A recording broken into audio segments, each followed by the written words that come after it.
pessoal, recentemente teve uma seguidora que me mandou na caixinha de perguntas do Instagram um questionamento falando a respeito de investimentos para pessoas mais conservadoras. Lu, eu sou conservadora, como que eu invisto o meu dinheiro da melhor forma, mas correndo baixos riscos, né? Porque eu sou uma pessoa conservadora. Então eu quero falar aqui sobre isso com vocês, tá? Antes de mais nada, acho que é super importante a gente ressaltar que, para falar disso, a gente precisa introduzir aqui a questão do que é a taxa Selic e o que é o CDI, porque senão vocês acabam não entendendo os outros investimentos que eu vou explicar, senão eu começo a falar dos investimentos, falo um monte de letrinhas e aí você não entende. Então, para acompanhar, eu vou abrir um parênteses aqui e explicar as taxas que são utilizadas para remuneração dos investimentos que eu vou mostrar a seguir. E acho super importante também, gente, a gente sempre lembrar o seguinte: quando a gente fala de uma pessoa de perfil conservador, não é que acho que existe só um tipo de conservador. Isso que eu acho importante, assim. Não é que existem só 3 perfis, sabe? O conservador, o moderado e o agressivo. Não, dentro dessas faixas, assim, de perfis de investidor, em relação a quanto risco topam correr, tem muitas variações. Você pode ser, por exemplo, uma pessoa conservadora aos 30 anos e a sua carteira de investimentos vai acabar sendo diferente da pessoa que é conservadora aos 60, porque a realidade de vida é outra, certo? E para pessoa que é moderada e agressiva, é a mesma coisa. Eu sendo agressiva aos 19 anos não é a mesma coisa que uma pessoa sendo agressiva aos 40 com 2 filhos e casada, sabe assim? Então, realmente, para cada situação, para cada realidade, você vai ter mudança na carteira, ou seja, preferir investimentos diferentes, mas aqui a gente gosta de dar um panorama para vocês terem uma dimensão. Então, basicamente aqui, começando primeiro falando das taxas, para depois para os investimentos, as taxas que eu quero mostrar aqui para vocês são duas, tá, gente? Que você vai ouvir falar demais no mercado financeiro, no mundo dos investimentos, que é a taxa Selic e o CDI. Vamos lá, primeiramente pela Selic. O que é a Selic? A Selic, gente, na verdade significa Sistema Especial de Liquidação e Custódia, tá? Ela tem esse nome super grande ali, mas basicamente eu gosto de fazer relação que assim, é como você pegar o nome Maria Luísa e justamente apelidar de Malu, né? Então, quer dizer, ao invés de pegar o nome grande, você já vai lá e põe o apelido para ficar mais dinâmico para você falar no dia a dia. E com a Selic é a mesma linha de raciocínio. Eu não vou ficar falando do Sistema Especial de Liquidação e Custódia. Eu vou falar da Selic porque é muito mais fácil deixar a abreviação. E ela é basicamente a nossa taxa básica de juros da economia brasileira. É utilizada de parâmetro para cobrança de juros na nossa economia e também para os investimentos, tá? É definida a cada 45 dias pelo Copom, que é o Comitê de Política Monetária do nosso Banco Central. Então o Copom ele é formado pelo presidente do BC, né, que a gente chama carinhosamente o Banco Central assim, de BC ou de Bacen, e aí basicamente é formado por ele e seus dirigentes ali que vão a cada 45 dias conversar sobre os rumos da taxa Selic. Mas é claro que eles não ficam dando chutes, né, gente? Tipo assim, não, acho que agora é legal a gente subir 0,25 a taxa. Não, vamos descer 0,5. Não é que eles ficam chutando ou fazendo leilão de quanto que vão subir, descer ou se vão manter a taxa. Eles usam como referência justamente como é que tá a inflação. Se ela tá na meta ou tá fora da meta. Então o Banco Central ele tem como seu principal objetivo olhar para a inflação, gente. Se a meta de inflação para um ano, por exemplo, para 2024, a meta de inflação é de 3%. Tem a margem de erro que eles deixam, então a margem ali de 1,5 ponto percentual, ou seja, significa que pode ser 1,5 abaixo de 3% ou para cima, ou seja, a inflação pode ficar no intervalo de 1,5 a 4,5% no ano, que vai estar uma forma saudável dentro da meta, tá? Então o Banco Central ele olha para isso e fala, beleza, então a meta é que a inflação termine o ano dessa forma. Eu vou mexer na taxa Selic de acordo com o que eu preciso fazer para que a inflação esteja na meta. Se a inflação estiver acima dos 4,5%, eu perceber que vai ficar acima, eu vou subir a Selic para conter essa inflação, desaquecer a economia, apertar e trazer a inflação para a meta. Se estiver abaixo da meta, por exemplo, abaixo de 1,5%, a economia está mais enfraquecida, desacelerando, o Banco Central, para estimular, diminui a taxa básica de juros, né, que justamente controla até o preço do dinheiro, diminui para crescer mais a economia, trazer mais consumo no ar aqui e tudo mais, e aí permitir que a inflação volte para a meta. Então, basicamente isso. E a gente precisa entender esse ponto para saber que a taxa Selic, ela vai variando ao longo do tempo. Ela está sujeita a variações a cada esses 45 dias aí que o Banco Central faz essa reunião com o Copom para discutir os rumos dela, tá? Inclusive, está no processo de queda. Nesse ano começou ali com 13,75% ao ano, já vinha de 2022 nesse patamar, e começou a cair, até que nesse final de 2023 chegou a 11,75% e deve continuar caindo aqui no período de 2024. Então a gente tem que ficar ligado nisso, e tem investimentos que seguem a Selic, por isso que eu abri esse parênteses. Agora, falando do CDI, ele é o Certificado de Depósito Interbancário, gente. É uma taxa que os bancos usam para fazer empréstimos entre eles. Então não é só você, por exemplo, que pode pegar dinheiro emprestado com Itaú, Bradesco, Santander, assim por diante. Eles também podem pegar dinheiro emprestado entre eles, fazem isso e usam a taxa CDI de parâmetro para cobrança de juros, certo? Porque se tem um empréstimo, tem juros sendo cobrados para que o devedor pague o seu credor, que é a pessoa que emprestou o dinheiro. Assim que funciona. Agora, Dito isso sobre essas taxas, inclusive só ressaltando aqui que o CDI e a Selic são primas, assim, ficam super parecidas. Então, se a Selic hoje está em 11,75% ao ano, o CDI está em 11,65%. Geralmente a diferença entre elas fica de 0,1,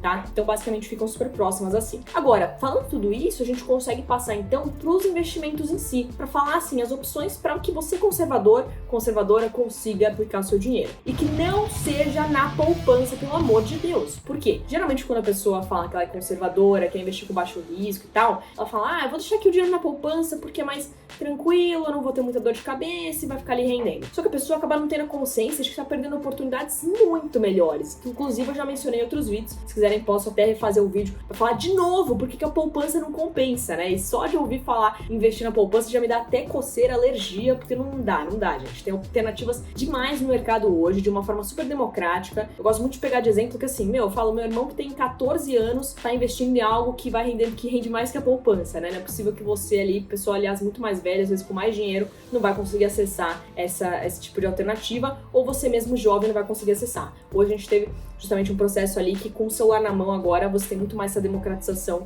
do acesso a investimentos e plataformas com qualidades muito boas. Então é importante a gente olhar para tudo isso. Agora, indo para os investimentos diretamente, primeiro eu quero citar aqui o Tesouro Selic como uma alternativa muito legal, tá, gente? Quando eu falo de tesouro, eu tô me referindo a opções de investimento que estão dentro do Tesouro Direto. O Tesouro Direto é uma plataforma que foi criada pelo nosso Tesouro Nacional, tá? O Tesouro Nacional, ele é um órgão ali do Estado que basicamente é como se fosse o cofre do governo, né? Que guarda o dinheiro do governo, assim, para simplificar, né, o entendimento. E ele criou, há uns anos atrás, um Tesouro Direto com o objetivo de fazer o seguinte, de permitir a democratização dos títulos públicos. Nossa, Lu, não entendi nada. Democratização dos títulos públicos. Que fase difícil. Luísa do céu, como você fala difícil, hein? Putz, Brila, não tô acreditando. Mas calma que a gente simplifica aqui, que a gente traduz, tá? Então, partiu tradução. Tradução é assim. Democratizar títulos públicos significa, gente, que a intenção do Tesouro Nacional era permitir que pessoas comuns, que mais cidadãos brasileiros pudessem emprestar dinheiro pro governo. O título público é isso, ele é como um papelzinho que te dá algumas condições, ele fala ali as condições de empréstimo e permite que se você compre ele, você esteja passando dinheiro pro governo federal, em troca receba juros ao longo do tempo, ao longo do período que você tá com o dinheiro emprestado pro governo, entendeu? De acordo com uma determinada taxa que já é ali esclarecida no título, assim por diante. Claro que o título ele não é um papel físico, né? Apesar de a gente falar que ele é como um papel ali que você recebe, ele não é físico, é todo digital, porque hoje nós somos, né, tecnológicos, então é isso, assim que funciona, mas essa linha de raciocínio. E aí no Tesouro Selic você tá emprestando dinheiro pro governo federal e recebendo os juros de acordo com a taxa Selic, certo? Então é basicamente assim que funciona e a gente fala que é o investimento do mais conservador possível que você vai encontrar aqui no nosso país. Por quê? Porque justamente a taxa Selic, primeiro, que a gente chama do risk-free. O que é o risk-free? O nome em inglês que parece complicadinho, mas pra falar que você tá investindo ali com uma taxa que ela é do mais baixo risco de todos. Porque assim, gente, se o Tesouro Selic é o investimento mais conservador e tá pagando a taxa Selic, você tem que pensar o seguinte, como você tá emprestando dinheiro pro governo federal, é super conservador porque na pior das hipóteses, o governo ele dá um jeito de te pagar, ele dá um jeito de devolver esse dinheiro, ele pode imprimir moeda pra te pagar, entendeu? Então, por toda essa linha de raciocínio, é o investimento mais conservador que você tem, tá bom? Então, é por isso que a gente chama até do risk-free, a taxa Selic e tal, porque é isso, né? Parâmetro de taxa ali mais baixo que você tem que aceitar, você tem que pedir no mínimo essa taxa que é do investimento mais conservador que você vai encontrar no nosso país. Beleza, então dito isso sobre o Tesouro Selic, só ressaltando também que é fácil o resgate do dinheiro que você tem ali, então apesar de você sempre ver um prazo de vencimento, por exemplo, Tesouro Selic que vence em 2026, que vence em 2029, como você pode ver lá na tela do Tesouro Direto, o que acontece é que você pode resgatar a qualquer momento. Você pode pedir para resgatar, sei lá, hoje, que é uma quarta-feira, vamos supor, e amanhã, que é quinta, o dinheiro vai cair na sua conta. Claro que isso sempre considera dia útil, tá, gente? Então tem que considerar isso também. Outra alternativa de investimento para os conservadores é um CDB de liquidez diária que rende 100% de CDI. Mais uma vez, você deve estar achando que eu tô falando em códigos, mas eu vou esclarecer. CDB, gente, é um investimento, tá? Muita gente confunde CDB com CDI. CDB é um investimento, CDI é uma taxa.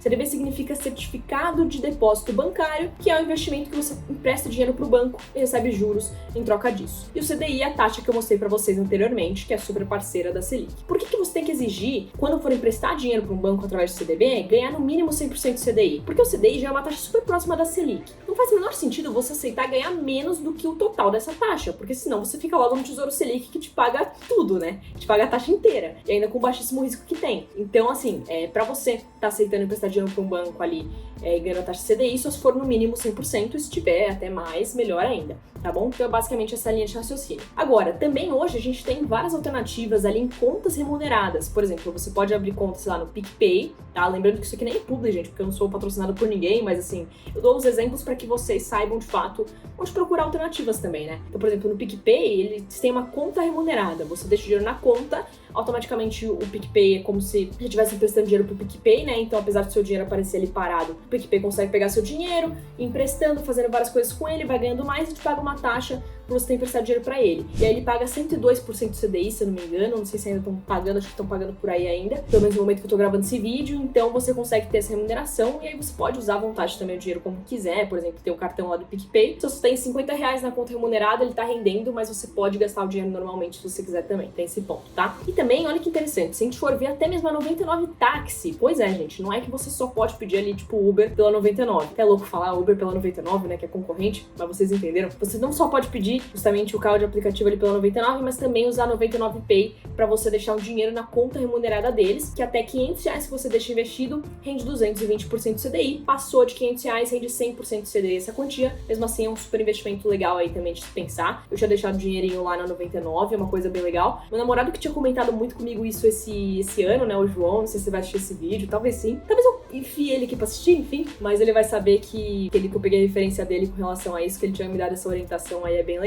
Agora, continuando, também no próprio Nubank, por exemplo, você consegue achar as caixinhas do Nubank, né? Então ele vai te mostrando alternativas lá pra você investir. E, geralmente, muitas alternativas estão pagando no mínimo 100% CDI, mas só fica ligado por essas questões, tá? Mas também tem as alternativas legais. E além disso aqui, quando a gente vai também pro Banco Inter, por exemplo, você acha CDB de 100% CDI, liquidez diária facilmente, fundos de renda fixa simples que vão te pagar essa quantidade também, tá? Então, hoje não é difícil achar isso. Só peço para que você tome cuidado se você tiver ainda com essa coisa de plataforma de banco tradicional. Então, essas plataformas de bancos tradicionais, o que acontece é que às vezes tem os asteriscos, tem as letrinhas pequenininhas que assim, elas vão te atrapalhando, vão fazendo com que você não entenda quando você vai ser remunerado. Então, toma cuidado se você ainda tá apegado a essas plataformas de bancos tradicionais também, porque você pode acabar passando por esses percalços de não saber exatamente quanto você tá ganhando, às vezes achar que o investimento é um CDB 100% CDI, às vezes não é. Então, toma cuidado com esses detalhezinhos, tá, gente? E, enfim, fiquem de olho nisso. Qualquer dúvida é só deixar aqui também, entre em contato comigo, podem falar, a gente troca as figurinhas. Deixa aqui nos comentários o que vocês acharam desse vídeo, se acharam que faltou alguma coisa. Faço a maior questão de esclarecer todas, com o maior prazer. E não se esqueçam de deixar o seu like, se inscrever no canal e ativar o sininho pra ficar ligado nas próximas publicações que a gente fizer por aqui. É isso, gente. Então, nos vemos no próximo vídeo com muito mais conteúdo pra vocês.